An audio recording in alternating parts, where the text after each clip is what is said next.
This week on the podcast, we're talking about the good and the bad of Star Wars in 2023 to celebrate the end of the year. It has been nothing short of a busy year for the Star Wars franchise, with things like Bo-Katan's show, Rebels Season 5, and the birth of Nub's Nation. He has an ornament at Target. My co-host Scotty and I started this podcast up in July, and since then, we've been able to talk Star Wars with you for 12 episodes. So for our final episode of the year, we thought that we would take a second to sit back and reminisce on all the good and the bad times of Star Wars in 2023. It's been an interesting year for Star Wars fans. Lots of different projects coming out, announcements, so many big things happening. But before we finish out the year, let's take a second to chat Star Wars one more time on this special episode of This Is the Way. Seekers.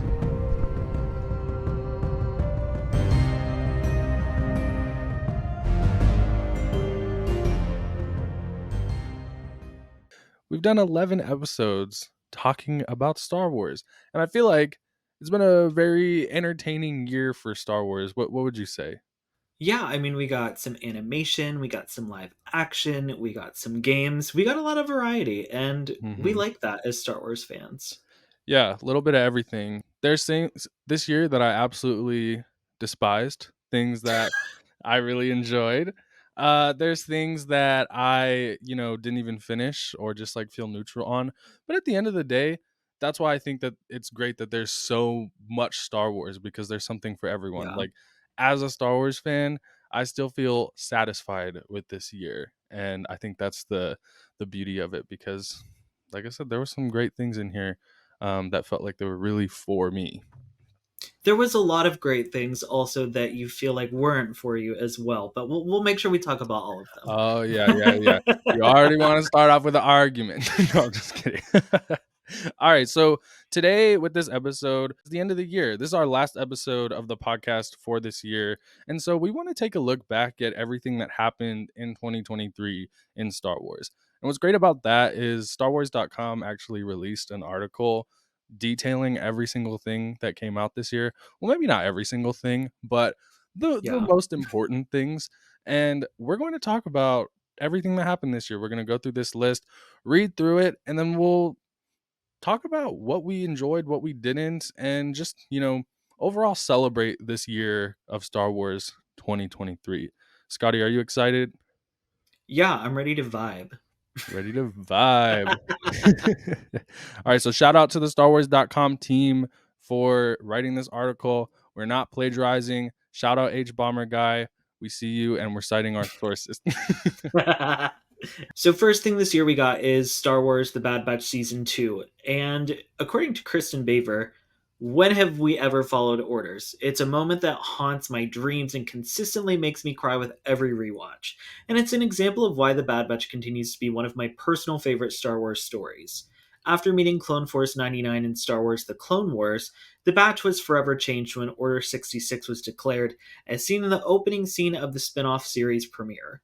The introduction of Omega made the crew more of a dad batch as they adopted their sister and tried to carve out a new life for themselves.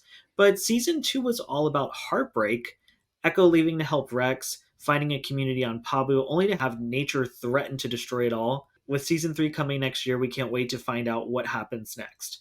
And I can't not agree with her more. Like, I love the Bad Batch this year. Season 2 is such like a glow up for me. I don't feel like we've talked about the Bad Batch together though. How did you feel about Season 2? Yeah, I mean, the Bad Batch, it's an interesting show for me because I feel like, the Bad Batch and I, we started off kind of to a rocky start with season 1. I really enjoyed like the beginning of season 1, and I enjoyed the Bad Batch from the Clone Wars. I, was following along that journey of how they actually got into the Clone Wars because, they released all those Bad Batch animations that weren't finished, that were supposed to be in the original seasons of the Clone Wars. And, I was really excited that they were getting their own show. I feel like season 1 started off to a great start, and then it just kind of got a little tired as it went on. They kind of stuck to this formula of like, let's bring in a character. And, I'm a Star Wars fan. I like seeing the Star Wars characters, but it just felt like it became not about the Bad Batch. It just became the Clone Wars 2. And so I guess didn't really enjoy that. And then season 2 when it came out, I remember being like, it's the same old shit. But by the second half of that season, Okay. fantastic. Okay. I like what I'm hearing now. For me, I kind of have to agree. Season one just kind of felt like an extension of the Clone Wars, or like, all right, let's tick off the boxes so we show everybody like how the clones started to get phased out, what the Empire was doing. Whereas Mhm. season two took us on more of a journey with our characters. I know a lot of people complained we didn't get much of Tech and Echo in season one, and I feel like we got a ton of them in season two. Oh, They're yeah. my favorite of the batch, so it's another reason why I probably like season two a lot. But it gave us new, different stories, and it was really beautiful. Oh, So yeah. I really liked season two a lot. Yeah, I agree, and I think you bring up a really good point about Tech and, Tech and Echo, they didn't really have, much development in season 1. In season 2, Hmm. especially Tech became one of my favorite characters. They have the episodes where you sympathize with him, they have the episodes where he gets to be the hero. One of my favorite Hmm. episodes, and I know not a lot of people agree with this because I remember when the episode came out, people were like, "Huh?" The racer episode.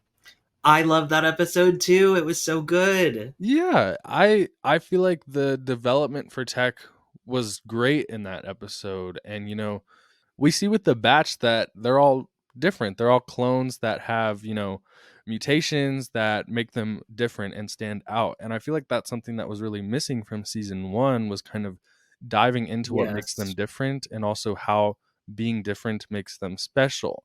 With season 2, we get so much more of that where like these mutations that these clones have, they're seen as beneficial. And I think that's a really good Hmm. message.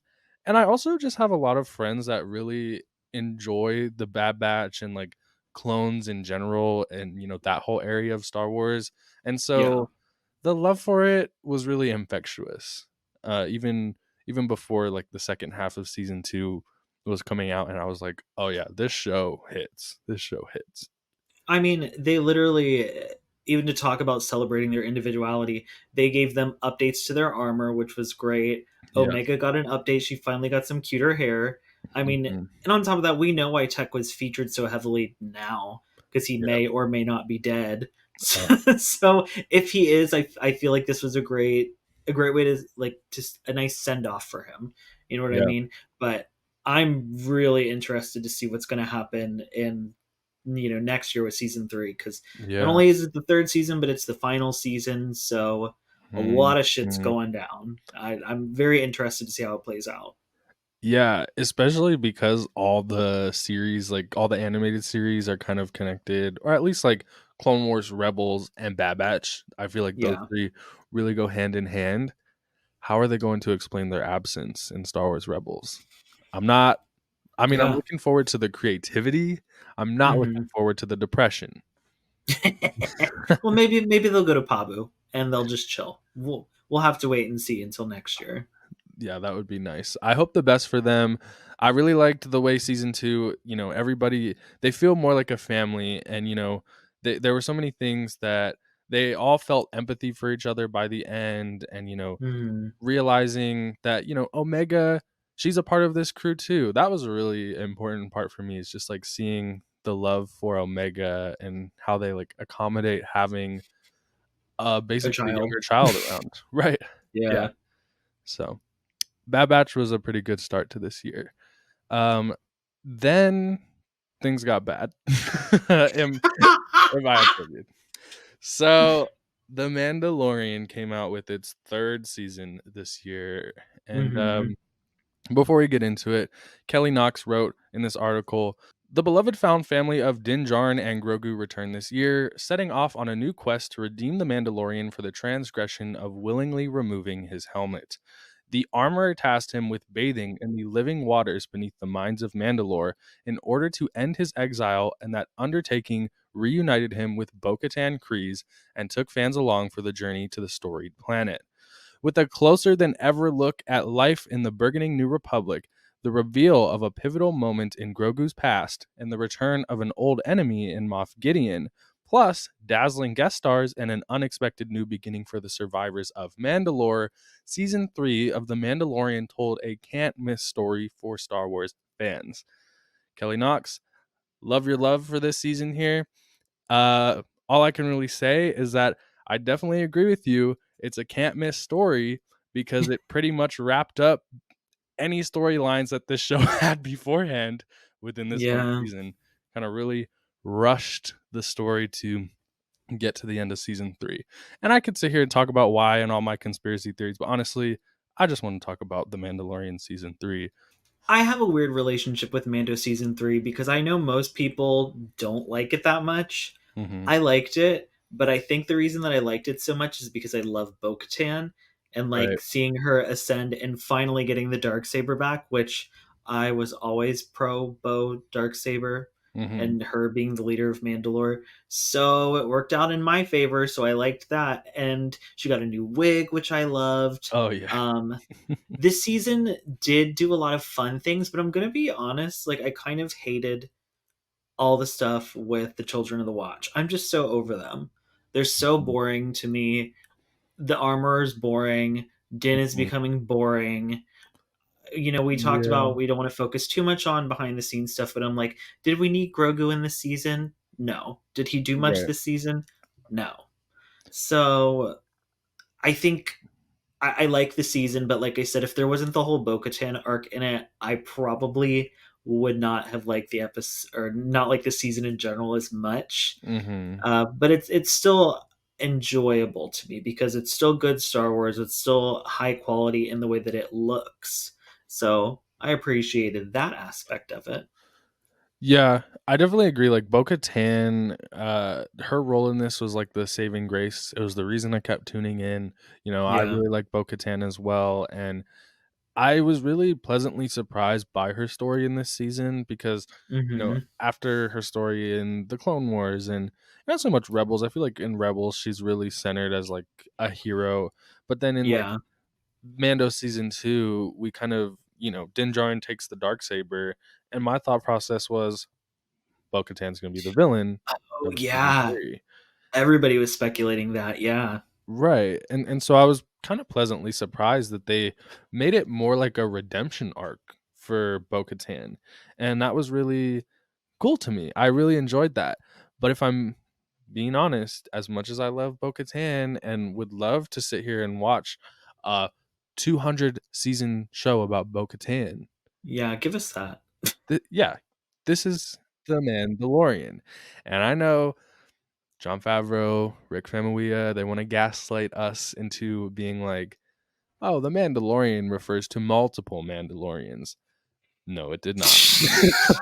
Yeah. Exactly. That is only the case now. Um, and yeah, I just feel like you brought up the point about, like, the watch, it's kind of boring, and I just feel like it's because it didn't feel like a natural progression of where we were going in season 1 and 2. Season 1 and Hmm. 2, the whole helmet rule and, Din Djarin being part of this watch, it's kind of treated as, like, not a great thing, like, or Yeah. not even in the sense that it's not great, like, I'm sure that people, they can be part of the watch and it's perfectly fine, but for Din Djarin, it was, like, actively going against things that he wanted to do, like, he went to go save his child and had to take off his mask by doing so, and then was shunned from the family that he had, the only family that he had who took him in and Yeah. gave him a home, and then they were like, "No, you took off your helmet, you're not part of us anymore." Well, and at the end of season two, like he chose Grogu as his family over the Watch anyway. Like that's the Exactly. point that we get to. I just get so confused because the whole period of, like, I forget the whole Luke Skywalker reveal Mm, was the end of season two, yeah, because we had the Book of Boba Fett, which was also kind of the Mandalorian in mhm, between, and then we get to season three. It's been weird, weird yeah. storytelling. It's just It's I'm excited for where it's gonna go, Oh, but yeah. I think especially now that Ahsoka's into the picture and we, like, know that Thrawn is back and we're seeing all this yeah, stuff with the New Republic and, by the end of season 3, Din Djarin, he's like a ranger of the New Republic. Ranger, Yep. And so I think that the story is going to start going back to more quality, but I really yeah, feel like with Book of Boba Fett in season 3, it was like, let's wrap this up. the story of Moff Gideon, for example. Oh yeah, I he's just gone now. I don't think he's dead, but that's just me. Yeah, I mean, when you introduce the fact that he has clones, it's like hard to believe that. Well, he had Mandalorian armor on too. Like you Yeah, can't tell me that he died we in all the did. fire. Right. Yeah, exactly. Because if a lightsaber can't pierce through Beskar, fire, Right. really? Yeah, I guess I didn't even think about that. I mean, I saw people say like he probably got cooked like inside out inside that armor, so I don't know. Yeah, that's true. I didn't think about that. Well, as we've seen with Book of Boba Fett, there's nothing a little Bacta can't heal. So Yeah, that's true. I just feel like season 1 and 2, like, they set up this storyline of, like, these clones and, they th it that's true. it's centered Hmm. around, like, Grogu being kidnapped, and it just feels like it was going to be, like, this kind of slow burn of a story. We're going to lead up to what seemed like the sequel trilogy. It seemed like we were going to be like Like we're going to Snoke and Snoke, like Palpatine. Palpatine. Yeah, and so the whole thing of Moff Gideon having clones, that's revealed in, like, the second to last episode, if not the last episode, And then they're killed. and then they're killed with the press of a button. Like, not We're even getting into conspiracy theory territory, Austin. No, that's not conspiracy theory, that's what happened in the show. Well, true, but like now I'm sitting here thinking, okay, so Din's getting the new Rangers of the New Republic spot. They only killed off Moff Gideon because they're not doing that show anymore and they needed to move to Thrawn. And it's just like I'm thinking of all these behind the scenes things that Yeah. like I mean, that's the thing is there's definitely factors behind the scenes that change things up. We hear all this stuff about Pedro Pascal. Does he even want to play the oh, Mandalorian anymore? he's Adam Driver in his closet now. Mhm. So Yeah, or like, Grogu coming back in Book of Boba Fett in a show that like wasn't about Grogu or the Mandalorian. They wrapped up that story in the Book of Boba Fett. It makes you wonder, like, did they feel like season 3 they couldn't market the show without Grogu, so that's why they brought him back before, things like that. And well, so I'm just like, did they even give Bo the dark saber back because they wanted to, or did they decide that Din has to be the new Ranger of the New Republic? So we're gonna make Bo the Mandalore when it was originally gonna be Din, but now he has to be the Ranger. You uh-huh. know what I mean? Yeah, especially because with Din Djarin, like the whole setup of his character, I've seen people say they're like Din Djarin doesn't show interest in being the ruler of Mandalore, and that's the point. Like Yeah. it's Luke Skywalker was a farm boy, you know, Mm-hmm. Rey was living on Jakku as a scavenger. Mm-hmm. Anakin was a slave. Like it's the reluctant hero. It's part of the hero's journey of Joseph Yeah. Campbell's, you know, philosophy of storytelling with heroes.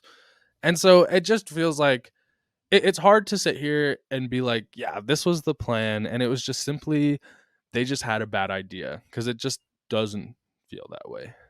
No, it's very disjointed, but I loved the Bo-Katan show, so Yes. that was good. Can't state that enough. Well, let's move on to uh, a very fun release from this year that happened that I loved a lot. Hmm. Um, I know it wasn't your favorite, Hmm. but it did, like we kind of talked about with The Mandalorian, it got us kind of set up to where we needed to be, which is, I'm excited for the future. So we got Ahsoka. We're talking about Ahsoka. You can check out our, episode ranking video that we did with Crystal Kyber. It was Yes. very heated, but it was a fun one.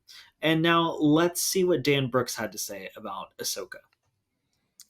For those who have followed Ahsoka Tano, the former Padawan of Anakin Skywalker, originally introduced in 2008's animated series Star Wars The Clone Wars, seeing her lead a live action series was reason to celebrate.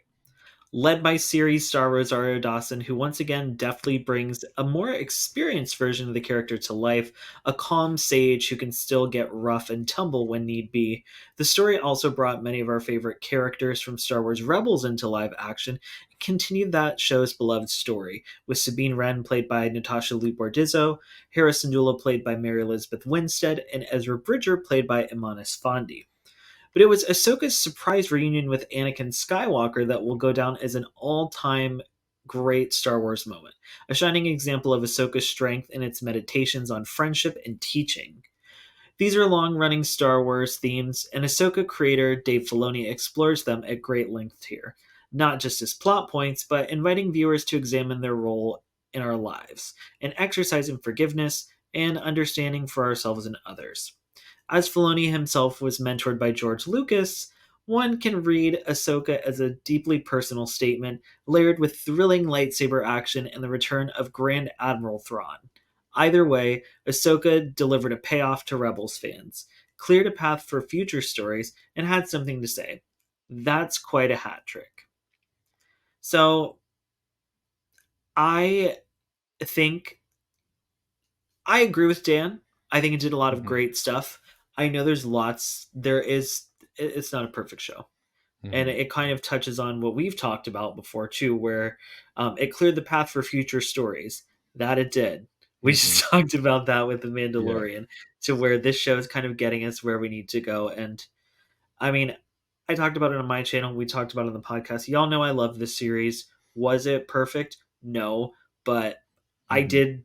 I can't lie. Seeing one of my favorite characters from the Clone Wars series make the jump into live action and get her own series, like that was cool in itself. And seeing other characters, from Rebels, like Hera, Sabine, Mhm. Ezra, Thrawn, like I can only imagine. And we couldn't really talk about it when we did our episode with MJ talking about Thrawn and doing the Thrawn PowerPoint, but just how amazing that must have been for her and like just Mhm. Twitter. Yes, we know there was also like some people loved it, some people hated it, but once again it's Mhm. just that idea of this character that you love coming into live action. And yeah, he's not getting his own show, but he's becoming like the big bad. And that's Yeah. something to celebrate too. Yeah. That's the thing is Ahsoka, like you said, we talked about it for 2 hours. We have a whole episode about it. For me, I stay consistent that I feel like Ahsoka is a 5 out of 10 for me. There's just as much good as there is bad. And I feel like in the last Ahsoka episode, I did focus a lot on the bad. I'm also writing an Ahsoka video and focusing on the bad. So I'll take this opportunity to talk about what I liked and what I enjoyed. And again, there's places out there where you can talk where you can see what I don't like. So don't take this as me being a Disney shill or whatever. For me, Star Wars Rebels, my favorite Star Wars show. Ezra Hmm. Bridger, Sabine Wren, Harrison Dula, Kanan Jarrus, all my favorite characters. Like I adore them. And finally seeing this story that I've waited 5, 6 years for of Yeah. Ahsoka coming back, Ezra coming back, and finding him. It was great to see. And all at the same time, they hired an amazing actor, Amanis Fondi, to play Ezra, Yeah. and he embodies the character very well. And I really enjoyed, seeing that aspect and being able to celebrate Star Wars Rebels after all these years. Like, oh, we're in the story again, and I really enjoyed that aspect. I can only imagine what that was like for you too. Like I Mhm. love Rebels, but for somebody that loves Rebels, like I Yeah, can only imagine. yeah. I mean, it's incredibly vindicating to see like uh, Jason Sindula. Oh my god, yeah. That's a character that embodies so much of like what I have loved about that series with Kanan Jarrus and Harrison Dula, and having this family dynamic while also fighting in the middle of a galactic civil war and kind of Yeah. balancing those things. He's like the love child of all of that. He's the person that represents that family aspect, you know what I mean? And we hear Jason talk about like the stories Hera has told him about like Ezra and his dad, you know. So I really enjoy that aspect. Natasha, great as Sabine, absolutely amazing as Sabine. I feel like she really embodies her. And Natasha too, what I really enjoy is that, you know, out of all the characters in this show, she's the one that changed the most. She's the one that's like not as recognizable as her Star Wars Rebels counterpart simply because of the whole Jedi thing that just Yeah. wasn't a thing in Star Wars Rebels. Hmm. And yet Natasha still embodies that character and also shows that there has been 10 years that has progressed. But it feels like a natural progression of the character too with Sabine.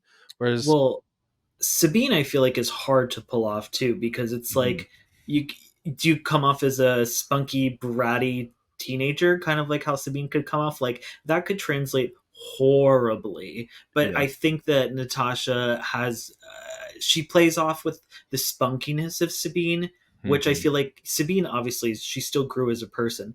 But like at the end of the day, she's still gonna be a little spunky girl, Yeah. and that's what we love about her. And I love that that's still there too. Not only at this point in the timeline, but with somebody completely new playing her. Right. Yeah, and they do such a great job at that. Like I really don't think that there's any any actor in this show that doesn't embody their character from Well, the animated counterpart. we can all. Rosario's getting better, but I she's feel still got like work. She's still got work to do. yeah, there's definitely still work to be done there, but I feel like once Ahsoka the White happened, I felt more I it made me feel better about the whole thing because it felt much more of an intentional choice for her to be Yeah, not the same I as mean, it just sucks that we got like 2 or 3 episodes of Ahsoka the White. So I'm ready to get yeah. season 2. Fingers crossed with the full Ahsoka the White. I'm ready for the staff. Where's the staff? I realized this the Yeah. other day. I was like, she only has one lightsaber now. What's the other hand going to Mm, be? I was like, oh, is she going to build a new lightsaber? No, she's going to have the fucking staff. And she yeah. might be whacking people with that. She So also I'm really excited for the staff. yeah, me too. She also technically has that sword, right? The Blade of Talzin? Yeah. Or does it Well, I disappear? wonder if it disappeared because they made it appear using Right. magic. I could imagine that once like the wielder of it passes, Mhm. the blade could also disappear. That's something cool that I'll be interested to see if it's brought up again. Who knows? Yeah. We'll see it in season 2. It'll just be like in Ahsoka's like weapon closet on the T6. Yeah. Yeah. For sure. And then the sweaties on YouTube will be like we'll see it in the corner of like a trailer for season 2. They'll be like, and look, if you zoom in really far, like they did with the Kanan photo, they'll be like, it's the Blade of Talzin. Yes. Oh yeah, that picture of Kanan that like he's takes up an entire 5 pixels. I had to like take a picture because I would take a screenshot on my phone and try to zoom in, and I was like, Mm. "This is too pixelated." So I ended up going right up to my TV and taking a picture that way, and you could I see him love that. a little bit better. Yeah, it's like this crude drawing that's like done in almost like Sabine's art form. Right. It's or it's not even a drawing. It looks odd. It is not a live action photo of him, but that's Yeah. I'm just glad that he had a photo and he got a name drop Mhm. twice.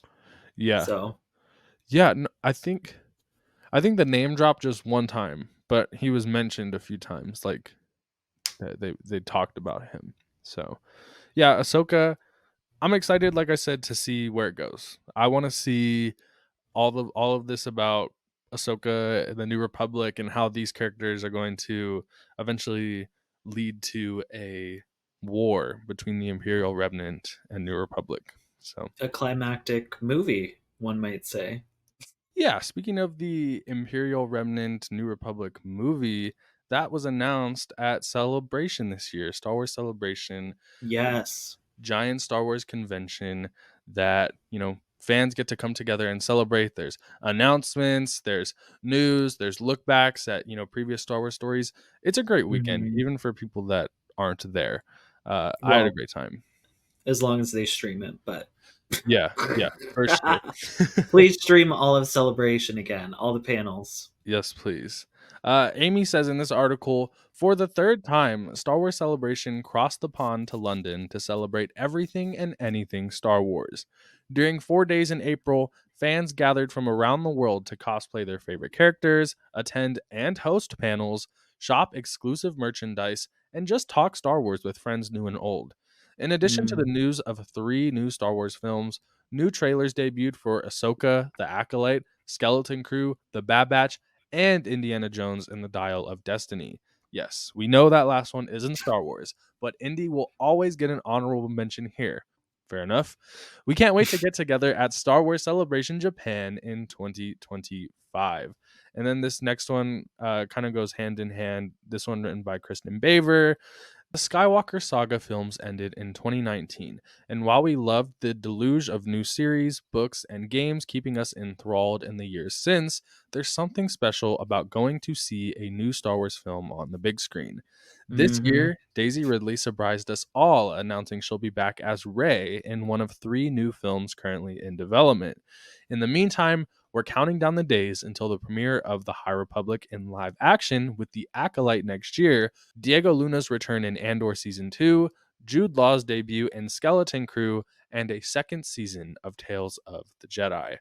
So, yeah, obviously, celebration, fun convention, super fun event, but you and I weren't there.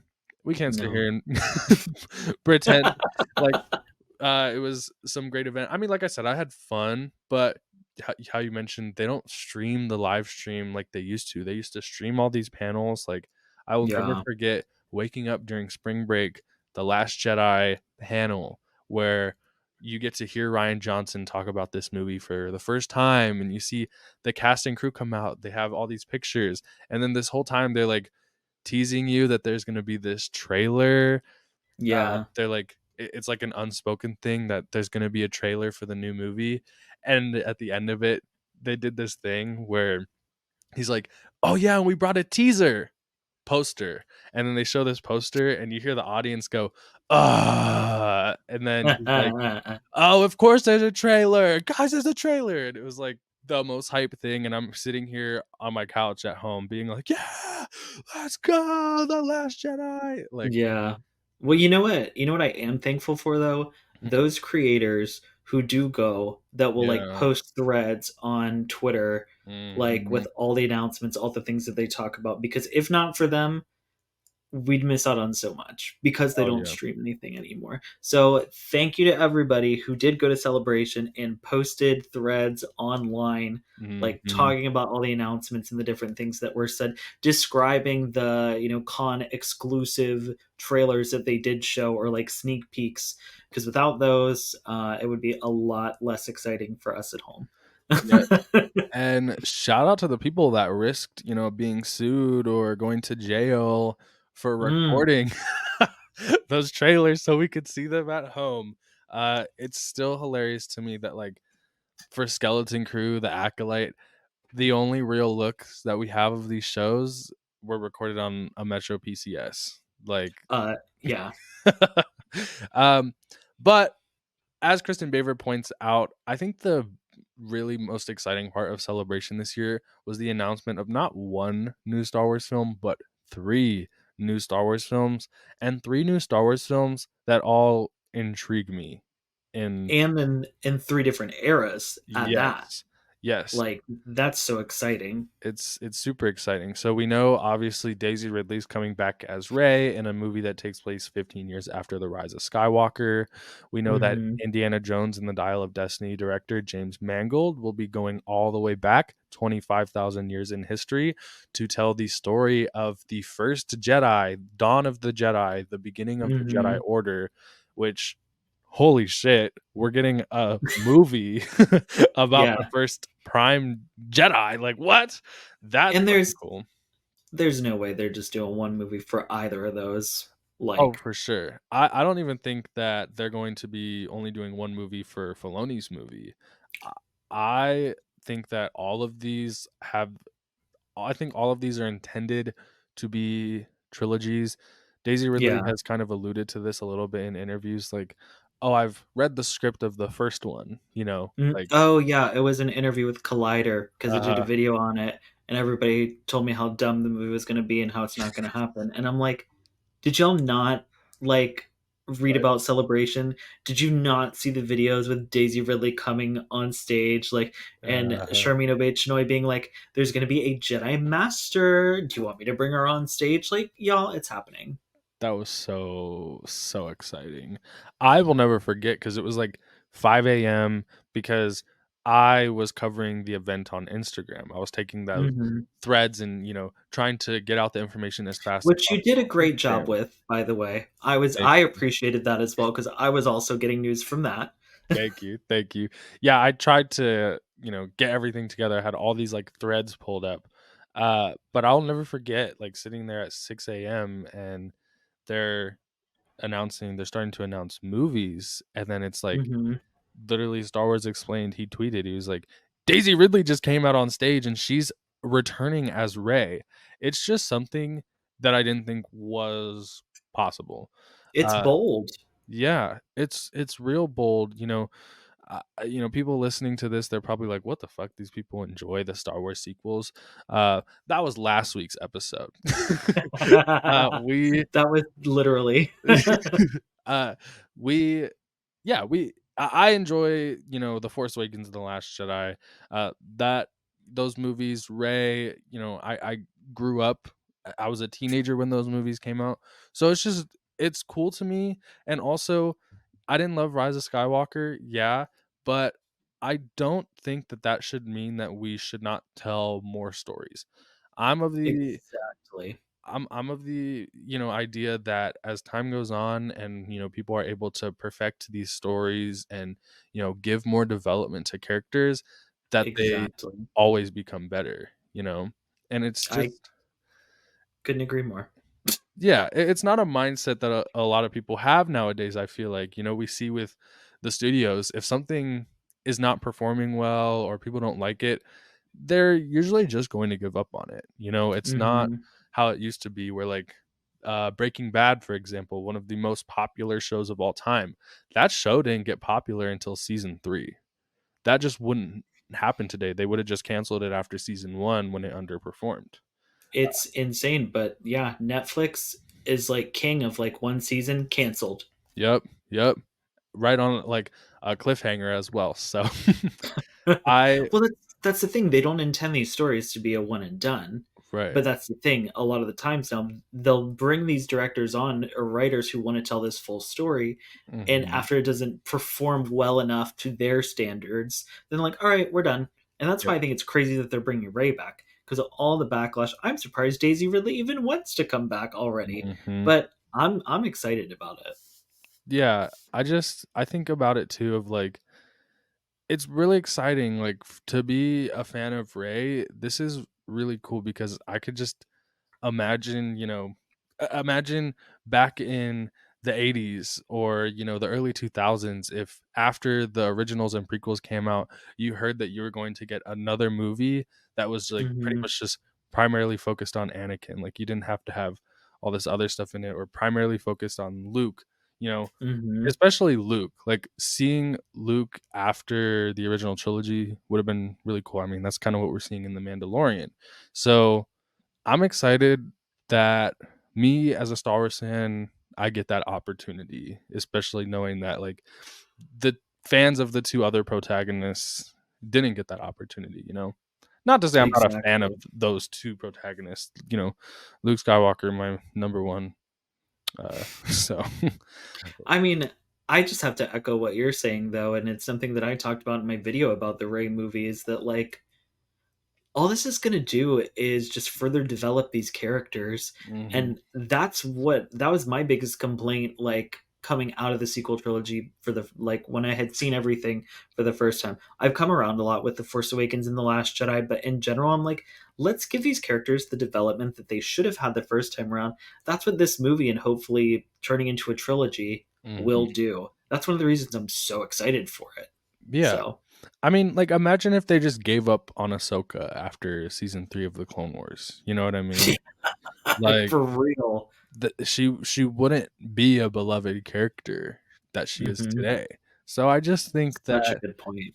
I definitely get people's hesitancy. Like, now every time a Mandoverse project comes out, I'm a little hesitant. I've Mhm. been burned a little. I've been burned a few times. Mhm. Um, but I'm not going to sit here and pretend like there's not a chance that these stories can't be good, that people don't care. And especially when you see, like, all these people on stage at the same time, Dave Filoni, James Mangold, Charmin Obey, like, Daisy Ridley, Kathleen Kennedy, you feel the energy. And also, I think what Yeah. people forget is that Dave Filoni's the new creative director. So Yeah. a lot of people who, feel as though maybe Dave Filoni would have had better influence here, or, brought the original Star Wars that people fell in love with.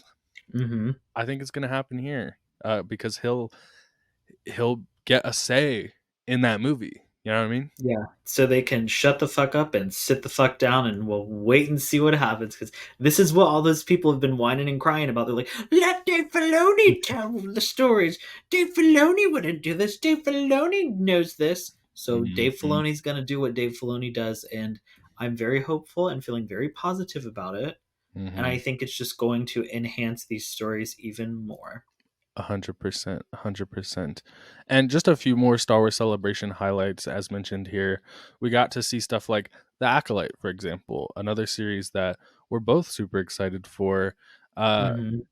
and this celebration made me really fall in love with Leslie Headland as the showrunner of this series and the director of a few of the episodes and a writer on the series, because she loves Star Wars. And people online, they love to, they're trying to make her the next victim of the whole anti-woke brigade or whatever. Yeah.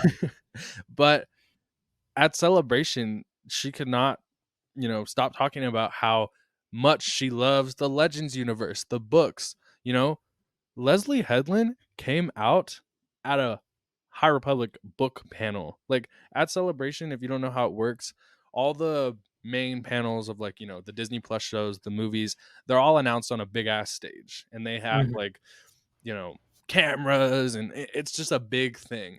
With the publishing side of things, it's more just like in a room, there's not really a stage. It's more just like tables and stuff. It's not like a big It's panel not a like big the rest. spectacle. Right. Guess who was out there? Leslie Headland talking to book fans, assuring them that the books that the Acolyte stems from, things like the High Republic, but also like think about the Darth Plagueis novel, for example. This is in Hmm. that era. You got to respect that. And Leslie Headland, she's a fan of those Legends novels. She's a fan of the canon novels. She's going to respect it. That was I a mean, really cool thing at Celebration. yeah, and we talked about this just the other day. I was like, there's a chance we could see Terra Sanube because like he was on the High Council at the time, and you were like, yeah, and this is the perfect time for that to happen. That's established in these books. But and it's funny because I feel like this was also talked about in one of our first couple of episodes we did after I joined the podcast, because we have a clip of like our Leslie Headland Yeah. discussion out there, and that was like one of the first things that we had done this year. So it's Hmm. kind of funny talking about it now in this full circle moment. I know. I'm so excited for that series. And Me too. we also got the announcement of a second season of Tales of the Jedi, which Yes, that was exciting, especially because it's funny the way that Dave Filoni was kind of so casual about it because they did I like a know. Clone Wars panel and he was like, "Yeah, there's more Tales of the Jedi. I'm writing some." I'm like, yeah, this, Well, it was probably done at that point too, or like halfway done, like with yeah, the series, because you know they do animation. Like it's probably been ready to go since like summer of last year or this right. year.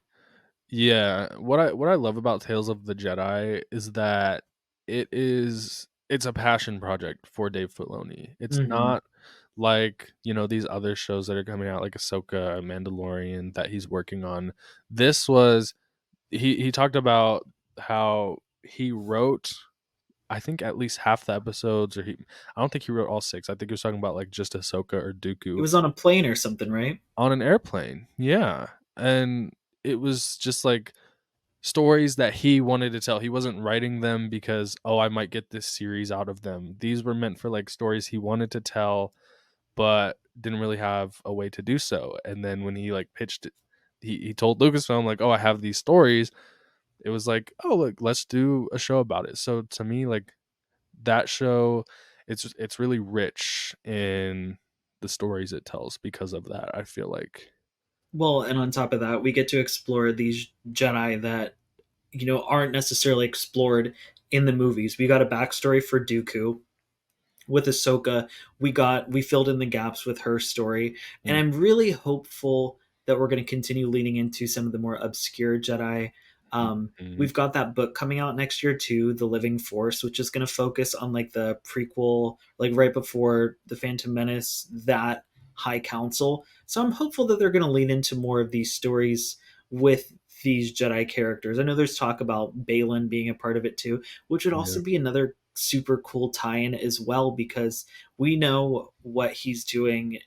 currently post the Yeah. original trilogy, but we don't know what he was doing during the prequels, during Order 66. Like, Mhm. and that's another cool story that could be told. The possibilities are endless. There's so many Jedi to talk about. Yeah, yeah, and someone like Balin's Skull, it's like with the way Ahsoka's set up, or how these stories are going in the future. Even if they do recast Balin's Skull, like you said, there's not really a place to go back and tell those stories. Hmm. Like sure they could do flashbacks and upcoming stuff, but it's harder to do that without making it feel just shoved in for exposition. Exactly. Hmm. So I think this is the perfect way. And yeah, some other shows announced. Skeleton Crew got a trailer for that. Excited for that one. Uh, I'm excited too. I just wish I knew what the fuck the show is going to be about, other than they keep saying it's the Goonies in space, like with right. Stranger Things, but Star Wars. And there's pirates because Mhm. Vane, supposedly from Mando season 3, is going to be in it because he was supposedly in the trailer. They just keep pushing this show back. We know like nothing about it. Jude Mhm. Law's in it. And I Jude Law. recently found out he's probably a Jedi and or Force sensitive. Yeah, he's a Order So 66 survivor. well, maybe he'll show up in Tales of the Jedi. Oh Lord. We shall see. And then of course Andor. What's funny is they did say that Andor would be coming in 2024 at Celebration, but as we know, Hmm. it just recently got delayed to 2025, which sad. I want to see Andor, but at the same time, let them cook. Give them Yeah, time. I'll wait. I will wait. We waited for season 1 and we were blown away, so I'll wait for season 2. Well, moving on to one of my favorite parts of this year, one of my favorite releases in general, we had Jedi Survivor, and then we Yeah. also got the announcement for Star Wars Outlaws. So Kelly Knox said in 2023, Jedi Survivor reunited video game fans with the crew of the Stinger Mantis. 5 years after Star Wars Jedi Fallen Order, Cal Kestis and his trusty friend BD1 were back and still taking the fight straight to the Empire. The Fugitive Jedi introduced us to new characters, including mercenary Boda Kuna and the colorful cast of Pylon Saloon on Kobo. During his journey, Cal unwittingly revived a villain from the High Republic era, the first appearance of this era in video game form. But even if you've completed your playthrough, there are more Star Wars games on the horizon. This past summer, Star Wars video game fans were treated to their first look at the up and coming open world game Star Wars Outlaws, starring scoundrel Kay Vess, her Mer- Mercal companion Nix, and the hotly anticipated ND5. Yeah. I love that inclusion. Yeah. We can't wait to join them for a new adventure. And I couldn't agree more, Kelly, especially with ND5. But Oh yeah. also, it was so great getting back with Cal. Um, Hmm. what are your thoughts on Jedi Survivor? Because once again, that came out before we started the pod back up. I know, I know. Jedi Survivor, I dropped everything for that game. It came out the 29th, I want to say, which was a week after my birthday. Uh Oh, so I perfect. yeah, I just had such a great time with that game. I kid you not, I completed it in less than 48 hours. Oh my Um god. I you know, I think that honestly, Jedi Survivor, Jedi Fallen Order, it's some of the best storytelling in the new Disney era of Star Wars. Like, I Yeah. look at Jedi Fallen Order, Jedi Survivor on like the same storytelling quality as like something like Andor. You know, Yeah. I don't know if that's a hot take, but I just feel like I feel like with Star Wars, I really love when writers, creators, directors, they come in and they embrace the fact that they're in the Star Wars universe, but they also are here to bring something new to the table. You know, Hmm. Jedi Survivor, Jedi Fallen Order, these are stories that live and breathe Star Wars. You look at these and you can tell you're in the Star Wars universe. We're going to planets that we've seen before. We're intertwining things like the Jedi Order and such, but we're focusing through these characters that you don't necessarily get to like see. Yeah. Survival obviously is the main theme of Jedi Survivor, and we kind of see how survival looks different for each person. Like Seer Hmm. Junda, she's looking to rebuild, but also like in a peaceful manner. Cal Kestis, he's kind of ready for revenge at a lot of points. But at Yeah. the same time, he also is kind of, he can't see life outside of just like The fighting. fight. hmm And someone like Grease, who just was like, I'm out altogether. I'm gonna go on Kobo and open a gay bar. Like Yeah, like a like a passion project. Yeah, right. it's perfect. And then Marin just wanted to see the galaxy at the same time because she never got to, Mhm. because she was too busy being a survivor. That was all she knew as well. She finally got the chance to Mhm. relax Yeah, and do something new.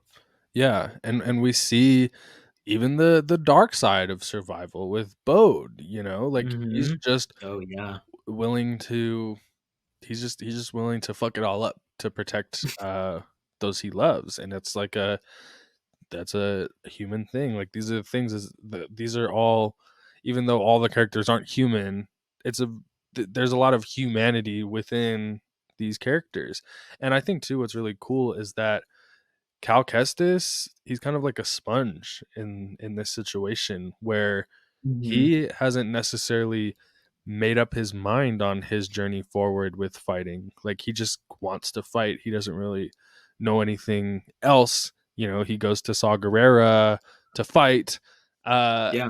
but all these characters, they're like influences for him. And we see him take influences from Sir Junda, but we also see him take influences from Boda Kuna for not great reasons. I mean, like part of this game is turning to the dark side. Well, not fully turning to the dark side, embracing the dark side. Giving into those darker like emotions that he's Yeah. been suppressing. And it's funny because even Marin picks up on that. The one who may or may not be drawing her power from the dark side, at least it's rooted dark side. And even she's like, look into the fire, it'll warm you, but when left Mhm. unchecked, it'll go crazy. I love that you mentioned too the humanity of these characters, catching up on like what they're doing, how they're fighting and surviving, because they're all doing it in a different way. Something that's not mentioned on StarWars.com, we got the book Jedi Battle Scars by Uh, Sam Maggs, that tells the story in between Fallen Order and mhm. Survivor. And I know I really love that book because it Me just too. enhanced like this. It kind of sets up why everybody's fighting in their own way instead of fighting together, Mhm. and that's why we learn where everybody's at in their different places in their life, the way that they're fighting. So that was a great tie-in novel that I feel like doesn't get talked about a lot. So I wanted to, of course, bring that up. Yeah. But well, yeah. Did you have any thoughts on Battle Scars? Jedi Battle Scars, I really enjoyed that book too. It was like like you said, it was just the perfect in between. I also really want to know what playing Jedi Survivor was like for people that didn't read that book, which is like most Me people. too. Me But too. like, Because it enhanced it so much for me. well, not only does it enhance it, but I almost feel like if you were to just come off of Jedi Fallen Order and then in Survivor they're all split up, you're like, Like what the fuck? why? What happened? Mhm. You know? And Uh they kind of touch on it, but like Battle Scars shows us what drove them to splitting up. right, exactly. It was more like like you said, it's explained, but they they really dive deep into it. And I also think what's interesting too is that Jedi Battle Scars, it's not like it's not like the book ended where they were like definitively gonna split up, but Hmm. it opened the door so that the jump just didn't feel as jarring from like Fallen Order to Survivor. So, I do have a complaint though. ooh, what's the complaint? It's I just wish the book came out sooner, because it Mm, came out like what, a month before Jedi Survivor, and it was a great like tease to get me excited. It was like a month or two, right? Yeah, it was like a month. I'm pretty sure it was in April that it released. So Oh, it it was might have like a been like 2 weeks. So it was a great like little appetizer to get me even more excited about Jedi Survivor, but I feel like the book really would have had more of a lasting impact had it come out earlier when we're really wanting that content when there's Mm, like even before Survivor is announced. And I guess you couldn't really do the book before it was announced mhm. because then it would like be like, yeah, there's more to this story, but it could have came out a little sooner. That's my only complaint. Other than that, I loved it, and I loved Survivor. I streamed the game, both Yeah. Fallen Order at the beginning of the year and then Survivor shortly after. I took off Friday and Monday so I could play the game from like the day it released until Monday, and I was like, I have to get it done, but I also want to enjoy it. I think I started streaming it like maybe 2 weeks after I finished the game because I was just Okay. so excited to jump back into it. And that was a lot of fun. I mean, you were there, Yeah. it's I really enjoy the character of Cal. And I Mhm. mean all of the characters. I mean, Seer's one of my favorite Jedi Masters at this point, especially after Survivor. So I Yeah. really love this series a lot. Yeah. I also just wanna say, like, on a personal level, like, in the whole recap of 2023, I feel like for me as a Star Wars fan, your live streams were, like, a huge part of my year as a Star Wars fan Oh, because thanks. I mean, obviously, like, getting to, see you thrive and everything, amazing. But I also, met so many people through those streams that, like, now we're all friends. And, shortly after your streams, then we're all talking about Ahsoka and, we're all jumping right on voice chat right after to talk about the show.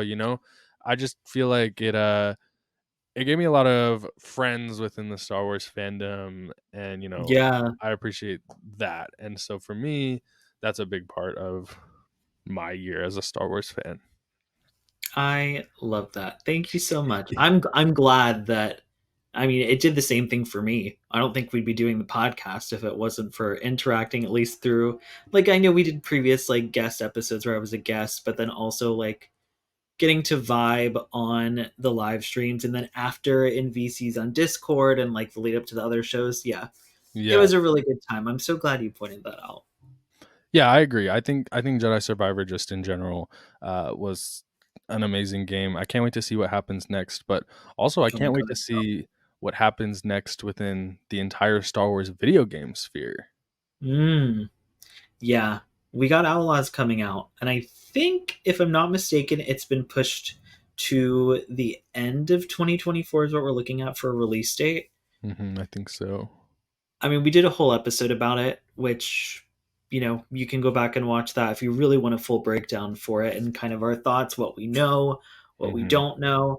I don't feel like we've learned a ton since then yet. We know Yeah. ND5 is hot.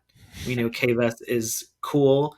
And kind of like we touched on before, we don't get to play around as a scoundrel ever. And on top of that, a Yeah. female lead, which, I think we talked about this on our Outlaws episode. It's always like male leads in these Star Wars games. So it's really exciting that we're going to get to play as a female lead and just get into a scoundrel situation in between Empire and Return of the Jedi. I think Yeah. that's also one of the most fun things, which kind of tied into the comics. hmm Uh, with the War of the Bounty Hunter. So there's a lot of cool interconnectivity that's going on with the publishing.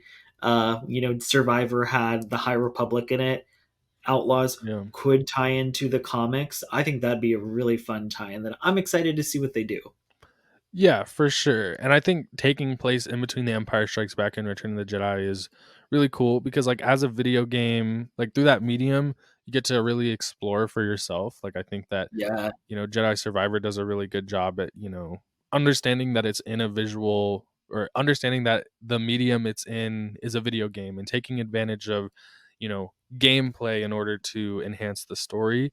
I think that this Hmm. is going to be really cool because outside of like The Force Unleashed, I don't think there's many Star Wars games, at least like in the more like more modern Star Wars games that Yeah. like take place in a time where they're able to actually enhance the movies. Like, you know, The Force Unleashed, obviously, that kind of enhances the whole story of Darth Vader. And so, like, with Hmm. that, you get a lot with the original trilogy. But, like, some of these other games, like Jedi Survivor, Jedi Fallen Order, those take place in between Revenge of the Sith and A New Hope. It obviously ties into, like, the dark times, but you're more focusing on, like, these characters. You know what I mean? With There's no pull into the larger universe because it's Cal's story, whereas right. like with Force Unleashed, it tied into Vader's story. Yeah, Yeah, and here we'll get to tie into, like, the bounty hunters of this era and really get to immerse ourselves within the original trilogy. Like, yeah. that is really exciting for me, and it just seems like a fun game. I like GTA, so I'm excited to see the Star Wars version of GTA. Yeah, me too. And I'm sure I'll be streaming it when it comes out. Yes, yes. Alright, moving on to Scotty's favorite Star Wars movie of all time. Oh, Attack of the Clones? That didn't come out this year. No. Neither did Return of the Jedi. Return of the Jedi turned 40 years old this year. And there was some really cool celebrations, so I definitely think it's worth mentioning here. So Paige Lyman says, released in theaters on May 25th, 1983, Return of the Jedi marked its 40th anniversary earlier this year. To commemorate the occasion, the team at StarWars.com curated with a special series of article, Jedi at 40, the real Ewok celebration of all things Return of the Jedi, included a deep dive with Ben Burt and Randy Thorne into the sounds of the film, a closer look at the Rancor pit sequence with Dennis Murin and Phil Tippett, and a look back with fashion illustrator Marilee Heyer. The 40-year celebration wasn't just online. From the anthology collection From a Certain Point of View to the return of Return of the Jedi in theaters for the first time in 26 years. It was the perfect Yes. time for fans to rediscover the exciting conclusion to the original trilogy. I didn't get to see Return of the Jedi in theaters, unfortunately. I was real Oh, busy, but did you get to see it? I did. I did get to see Return of the Jedi in theaters, and I'm not gonna lie, I wanted the poster. They were not handing out the poster like they did for the Oh. Andor re-release. I was pissed off about that. But funny enough, I went to this movie and I was talking to this guy at the time, and like he wasn't really into Star Wars, but like I got him to start watching The Mandalorian because he knew I was really into Star Wars. Uh-huh. And I was like, would you possibly want to go on a date, obviously, and see this movie together? Right. I know he did not give a fuck about this movie, but we went and I enjoyed seeing the movie because I this was the first time I saw an original trilogy movie in the theater ever. Right. So I've now seen Return of the Jedi in the theater. So I went, of course, for like that novelty. Unfortunately, Return of the Jedi is not my favorite out of the original trilogy. So like it wasn't a crazy like mind altering experience, Mhm. but I'm still really glad that I went to see it, and I'm pissed off I don't have the poster because Matt Ferguson fucking slayed this 40th Yeah. Return of the Jedi poster. Oh, Like, yeah. oh, it's so good, and I feel bad that you didn't get to see it because I know you love this movie. Yeah, I wanted I to should see have it in taken you theaters. on a date to go see it I know, what instead the of fuck? that guy. I'm more interested in the movie.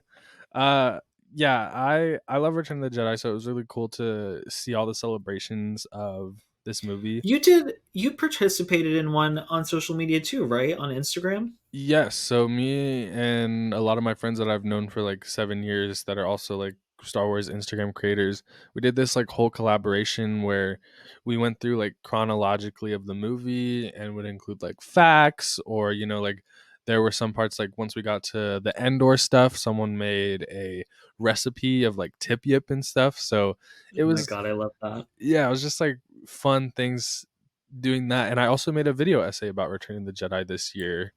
You did, and it's very good. Everybody should go watch it.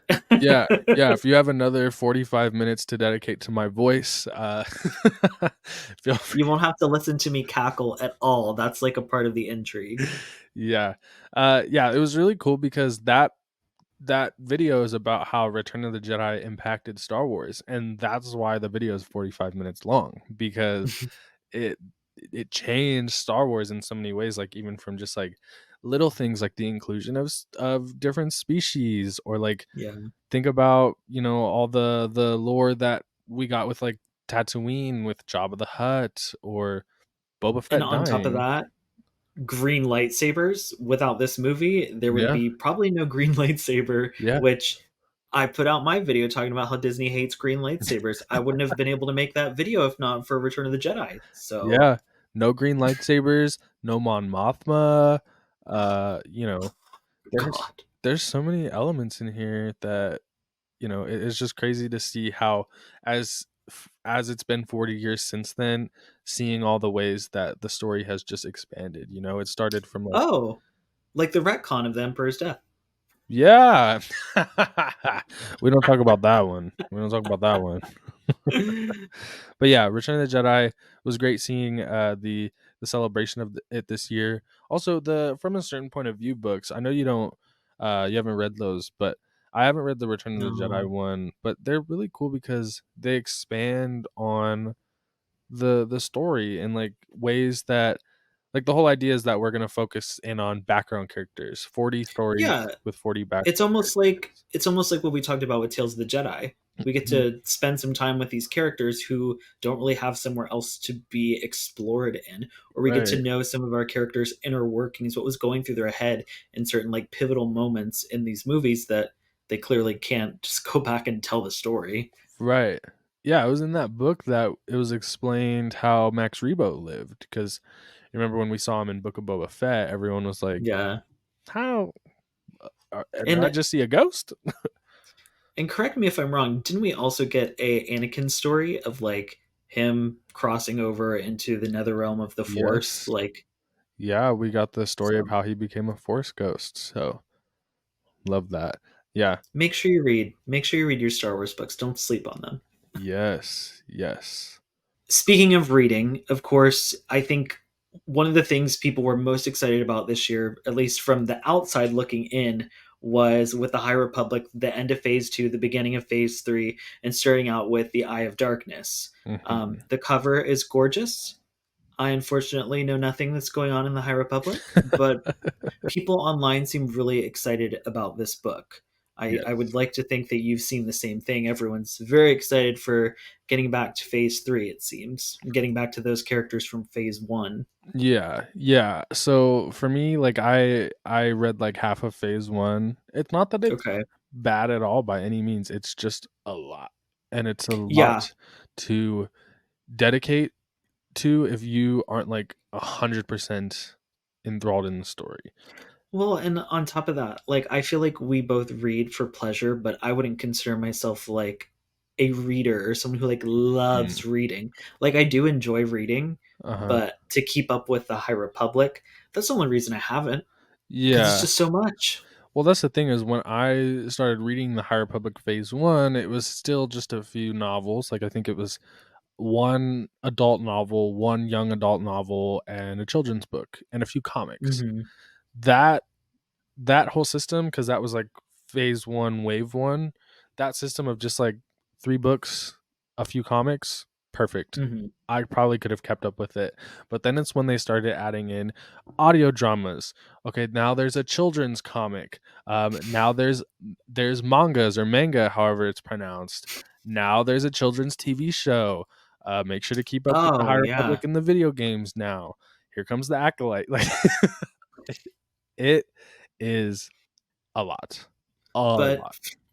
from what I've heard, though, it's all very good and it's very great quality stories. Yes. And I mean, I assume you would agree since you did start reading them. Yeah, I think it's great. I can't really It's queer, from what I heard. it 100% is, and there's lots of great representation, like in one of the books, oh god, I can't remember what it's called, but it's the second children's novel of Wave 2 Phase 1. And there's this character named Ram Duran, and he's a plus size Padawan Jedi. For me, as someone who grew up as a chubby kid, I cannot even imagine how on top of the world I would have felt seeing someone who had the same body type as me being a Jedi, a Yeah, fucking Jedi. but yeah, High Republic coming back to Phase 3, I think it is really exciting for High Republic fans because with Phase 2 of the High Republic, what they did is they went 150 years before Phase 1. They did the, you know, Star Wars movie route where it's like start with the original trilogy, the second trilogy goes back in time, then we'll go back to progress the story of the first phase in the third one. That's what we're doing Yeah. here. You know, we see Markion Rowe on the cover looking like a badass villain. He's really cool. So I think that for High Republic fans, it's really exciting to get back into it, you know? Yeah. No, it definitely seems like it from what I've seen online. The High Republic to me, I know Dagan Gera. He's sexy and gray. Yeah. Um, It's the so sexy that's my people era. knowledge. Yeah. And people say that this character on the cover is sexy as well. So Yeah. Yeah, for sure. For sure. he's got a big laser sword. Yes, which he stole from a Jedi that he killed. Oh my god, I hate it. Well, I love Oof. it because the story's cool, but the Jedi that he took it from, it's sad because he's the master to one of the main characters, Bel Zettifar, and it's just depressing. Well, why don't we talk about something a little more uplifting in this era? Yes, yes, uplifting and in the same era. We got our first fully animated show that's for like preschoolers.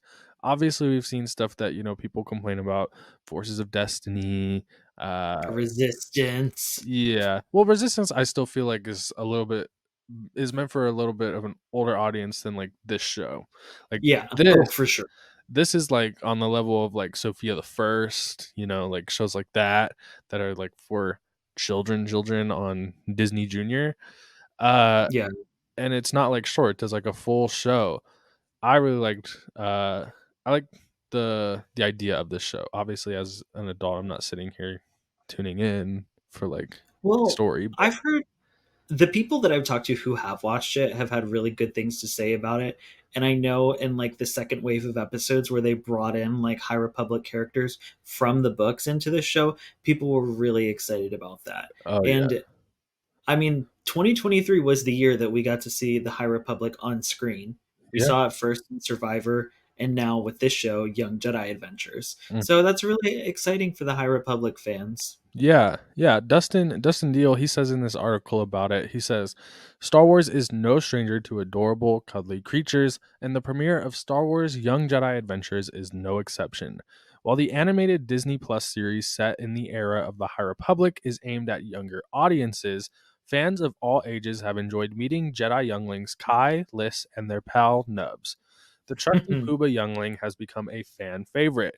From his love to food to his dedication to his friends, it's no wonder Nubs has earned himself a loyal following as a highly relatable youngling.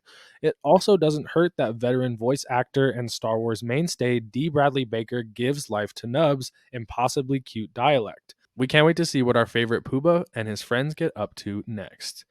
Yeah, you know, People Nubs. love Nubs. Yeah, I'm sure you've seen online all about like Nubs Nation. Uh, He has an ornament at Target, a yeah, Christmas ornament. yeah. Like, that's how you know you made it when they're making merch. Right. Oh yeah. I I honestly I didn't even think about that. I should get that ornament. I have my little tree behind me. uh, I think obviously this show is meant for like 3-year-olds. Yeah. When I go visit my mom in Ohio, which like every year I will go visit for like a few months, I have a niece that's 3 years old. I got to introduce her to Star Wars through this series this year, and she Mm, actually loves it. I love that. That's so wholesome. This is what we love to see. Generation Star Wars is a generational story, and you're Yeah. continuing that story with a new generation. Yeah. It's just, you know, cool to see. Like I can't even imagine, you know, like when my dad was showing me Star Wars for the first time, like how cool that was for him because you basically I mean, even though Young Jedi Adventures is obviously not how I got into Star Wars, it's almost like you get to relive that initial feeling you had when you first watched Star Wars and being enthralled by the Exactly. magic and, seeing that in another kid. And now she's going home and begging her mom to put on the Zuba Sword show because that's what she calls them, Zuba Swords. Well, the thing that I love about that too is like anybody, Star Wars fandom, any fandom, like we love to share the thing that we love with other people. Like who doesn't want to show people that they care about and love something that they love? And you want them to love it too. So when you find something that like connects you and the both of you can kind of be into that thing together, that makes it so much more enjoyable. So I'm sure that was a really great experience showing this Mhm. show to her. Yeah, yeah, and I hope that she grows up and, continues to love it. One thing I'm scared of, though, is how I just mentioned that Jedi Master who, dies a brutal death at the hands of Marchion Ro? Yes. He appears in Young Jedi Adventures, which Ooh. means that when those kids grow up and they're like, "Oh, here's these adult novels about that children's show I used to be obsessed with as a kid," and then they see their favorite Jedi Master brutally turned into stone and then dust. Well, that's how you know it'll be a good story, it'll hit home. I love a good emotional story, so anything Yeah, that makes me cry in a book, that puts it at the top of my list. yeah, and at the same time, it's kind of what's the saying? Point of passage because, you know, A rite of rite passage. of passage. Yes, because the kids that grew up with Kanan Jarrus also had to endure a, brutal death for him. So Yeah, and those of us that grew up with Anakin Skywalker and the prequels, we already had a predetermined fate, but then we had to watch it. So yeah, Star Wars is generational, and that includes generational trauma. indeed, indeed. Speaking of, generational trauma, I feel like this next project, at least a few of the episodes kind of tied into those themes. Yes, we got Star Wars Visions Volume 2. And this was a series that I'm really happy that they continued. Jade Fabello or Fabello said, "This year's Star Wars Day delivered a bounty of captivating stories in the form of Star Wars Visions Volume 2. In 2021, the first volume of the animated anthology series brought us 9 fantastic stories from Japanese studios. But this year's rendition broadened the perspective even further with entries from animation houses in Japan, India, the United Kingdom, Ireland, Spain, Chile, France, South America, South Korea, and the United States. It's incredibly special to see the Star Wars galaxy expressed through the lens of creatives across the globe, telling stories imbued with centuries of history, cultural context, and artistic inspiration. The series is a true testament to the versatility of the Star Wars galaxy and a good chance to find your next favorite Star Wars story. And I think that was one of my favorite things about Vision Season 2 is to see the way that the different studios expressed their culture in Mhm. these stories.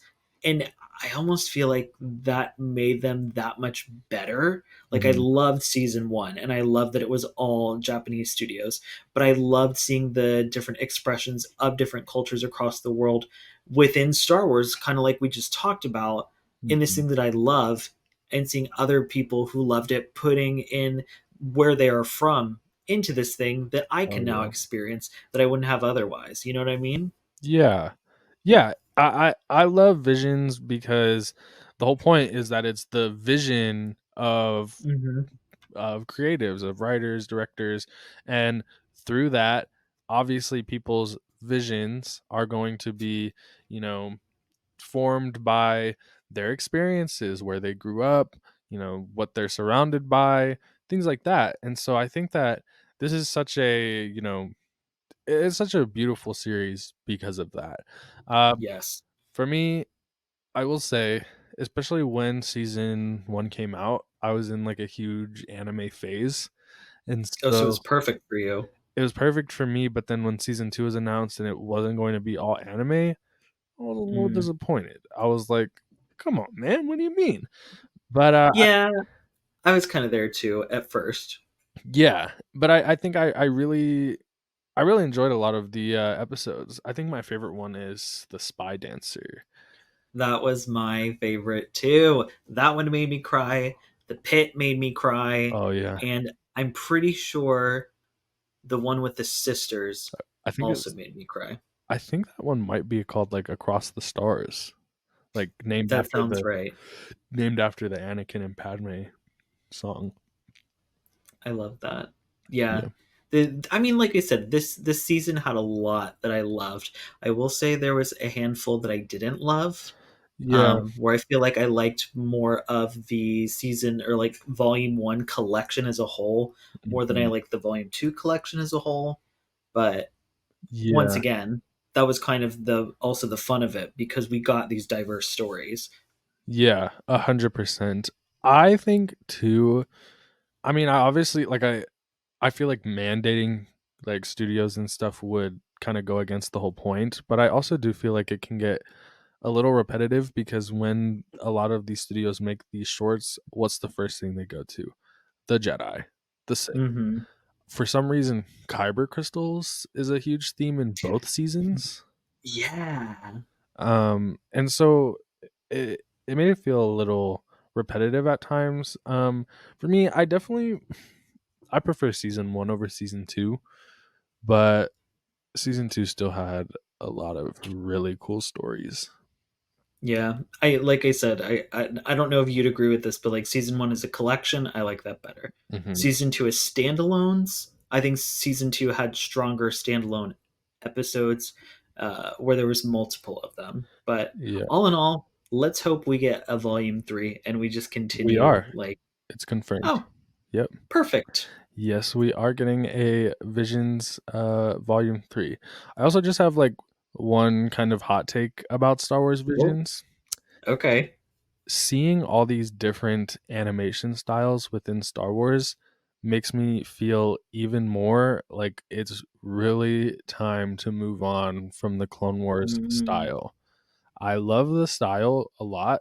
It's beautiful. I feel like they've perfected it outside of, the problematic side of it where, they're whitewashing characters within this animation style.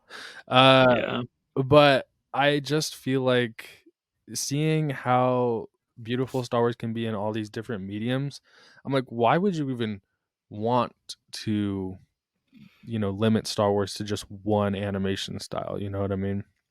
Yeah, I see both sides because and on one hand, it's like Star Wars, like the Clone Wars animated like styling is like I'm like that's Star Wars animation. Right. Like this is their quintessential animated look. But then again, like you're saying, and I agree, there's so many other different animation styles, Yeah. and it is limiting. Like think of them trying to do a story like Sith, Uh-huh. in the Clone Wars style. I don't think it would have worked at all. Right.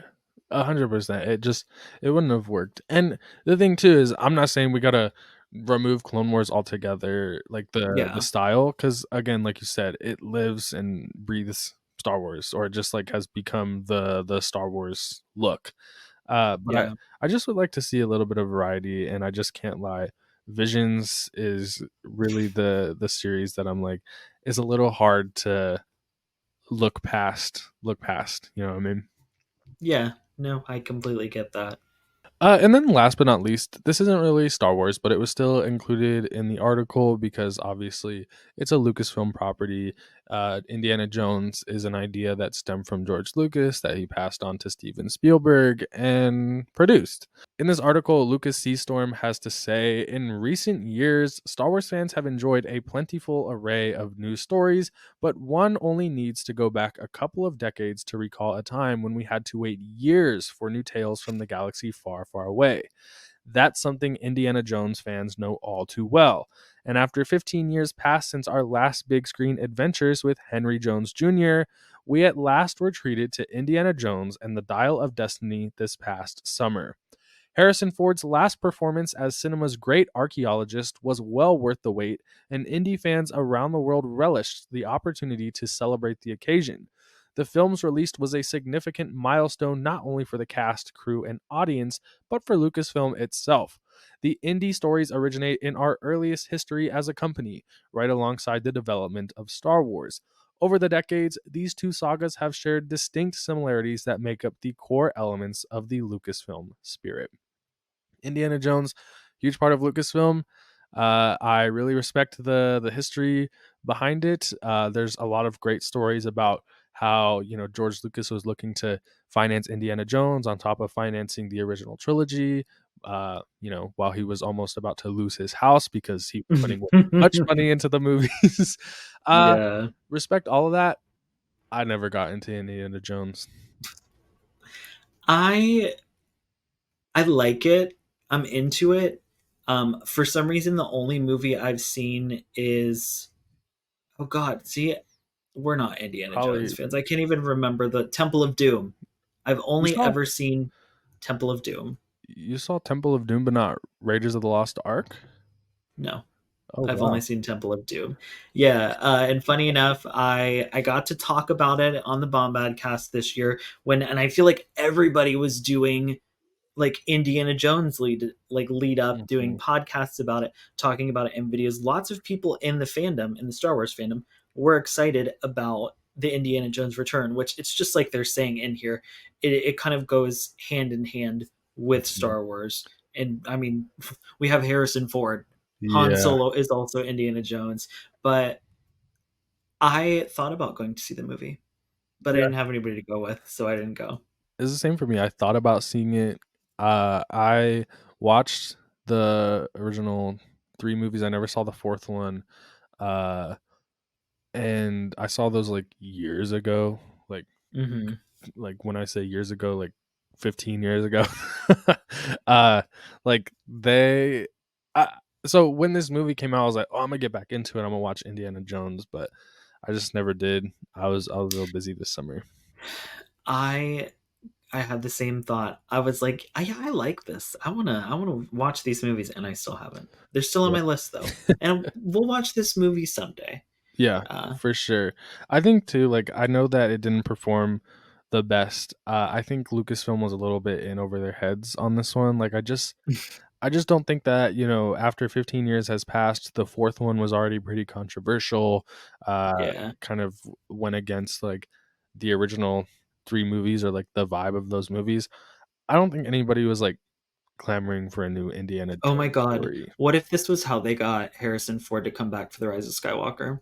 They said, "We'll give you one more indie movie." He was like, "Fuck yeah, then let's do it."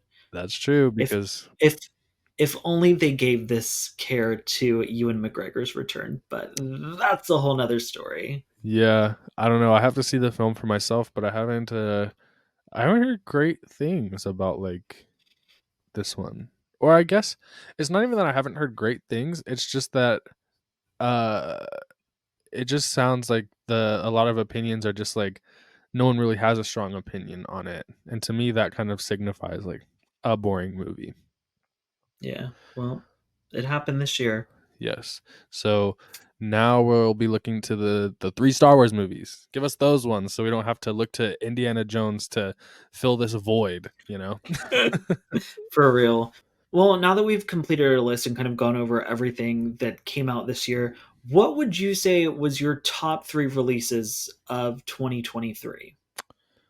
For me, number 3, I'm gonna have to say Ahsoka. Even though again, didn't love the series, I think that it had a lot of great moments, and I had a lot of great time talking about it with my friends. My Mhm. second one would be the Star Wars movie announcements, getting movies back, and again, they all intrigue me, so I really want to see those. And number 1, Jedi Survivor. Just quality storytelling all around. And again, I played that game within less than 48 hours. So, Well, for me, mine's a little different, and I feel like this is going to be a controversial number 3, but I actually have the Bad Batch season 2 as my number 3. okay. Uh, I really liked it. It was really good. Mhm. Um, it hurt me to put that above Mando, but I was like, ooh, I think I like this better. Right. Uh, number 2, I have Ahsoka. Like, of course, that was my number 2. Right. Everyone watched me cry on YouTube. Um, and like you said, it was really fun. I feel like that was our first time we really got to have like a collective of friends to like post show to talk about it with, which just Right. really enhanced the experience. Whether or not we were talking, about things we loved or things we didn't like as much, it was Mhm. still really fun to have that sense of community. And then number 1, I'm just gonna echo exactly what you said, Jedi Survivor. Yeah. I was that was like one of my most anticipated Star Wars projects in general. So getting to finally play that this year, it's just so good.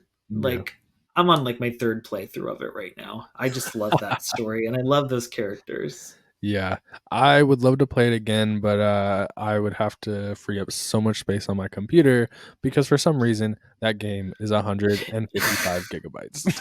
It's it's Kobo. Kobo's at least probably half of that. Oh yeah. Oh yeah, for sure. Well, 2023, I think it was a great year for Star Wars and I feel even more confident in that after talking about all of everything that came out. Cuz like I said, I just feel like there was a huge variety in things, something Yeah. for everyone to enjoy. So, Yeah, I think I'd have to agree. And I know this might sound selfish or like cocky, but I also feel like it was a great year for us, for the podcast, yep. for our community, for everybody that supported us on our separate channels and on the podcast. Like, this was just a really great year. And Mhm. I feel like I speak for both of us when I say thank you so much Yeah. for all of your support. Like, this was a really good year. Yes, and we cannot wait to get into all the fun of next year. I mean, we talked about in here all the shows that are coming out next year and, even beyond that, the movies that are coming out in 10 years. No, I'm just kidding. Like 2 years or whatever, but I mean, the future's looking pretty bright. yes, 100%. And that'll continue to be the case for the podcast because next year we're coming back strong and we're going to be talking about Star Wars all again throughout the entire year. Lots of It shows. never stops. Yep, and we'll be covering the shows, covering everything, and continuing to share our opinions that no one asked for. But you love anyway. Yes, indeed. So on that note, thank you so much for listening to our last episode of 2023. Hope everybody has a safe holiday season, fun no matter where you're at or what you're doing. And until next year, may the force be with you May the force always. be with you always. Bye.